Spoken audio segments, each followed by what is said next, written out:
Le chapitre 31 de l'Exode met l'accent sur deux éléments majeurs: la désignation des artisans pour la construction du tabernacle et ses objets sacrés, et l'importance du sabbat comme signe de l'alliance entre Dieu et Israël. Désignation des artisans divinement choisis. Betsaléel, l'artisan principal. Dieu choisit Betsaléel, de la tribu de Juda, et le remplit de son esprit pour accomplir des travaux artistiques, avec sagesse, intelligence, science et habileté. Il est chargé d'inventer des dessins pour travailler l'or, l'argent et l'airain, dans sculpture des pierres précieuses, pour les mettre en œuvre et dans la menuiserie pour travailler toutes sortes d'ouvrages. Oholiab, son compagnon. Oholiab, de la tribu de Dan, est désigné comme son compagnon. Ensemble, ils dirigeront la fabrication des objets du sanctuaire.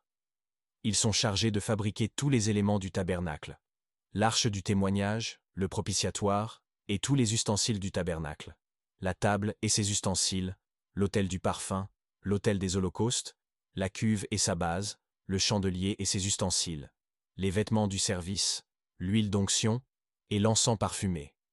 Compétences divines. Dieu accorde des talents et des dons à d'autres artisans pour contribuer à cette construction. Ce travail est considéré comme une œuvre sacrée. Le sabbat, un signe de l'alliance. Citation du verset 12 au verset 17. L'Éternel parla encore à Moïse en disant: « Toi aussi parle aux enfants d'Israël en disant: Certes, vous garderez mes sabbats, car c'est un signe entre moi et vous en vos âges, afin que vous sachiez que je suis l'Éternel, qui vous sanctifie. Gardez donc le sabbat, car il doit vous être saint. Quiconque le violera sera puni de mort. Quiconque, dis-je, fera aucune œuvre en ce jour-là, sera retranché du milieu de ses peuples. On travaillera 6 jours, mais le 7e jour est le sabbat du repos, une sainteté à l'Éternel. Quiconque fera aucune œuvre au jour du repos sera puni de mort. Ainsi les enfants d'Israël garderont le sabbat, pour célébrer le jour du repos en leurs âges, par une alliance perpétuelle. C'est un signe entre moi et les enfants d'Israël à perpétuité.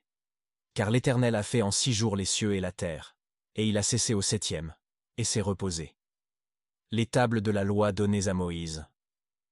À la fin de son discours avec Moïse, après qu'il eut achevé de lui parler sur la montagne de Sinaï, Dieu lui donne les 2 tables du témoignage, tables de pierre, écrites du doigt de Dieu.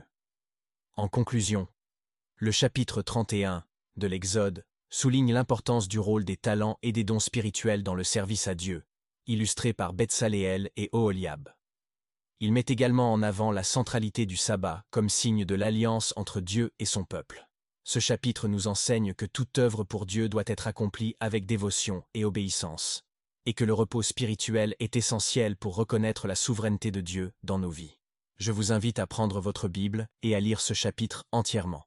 Si vous avez apprécié cette vidéo, abonnez-vous.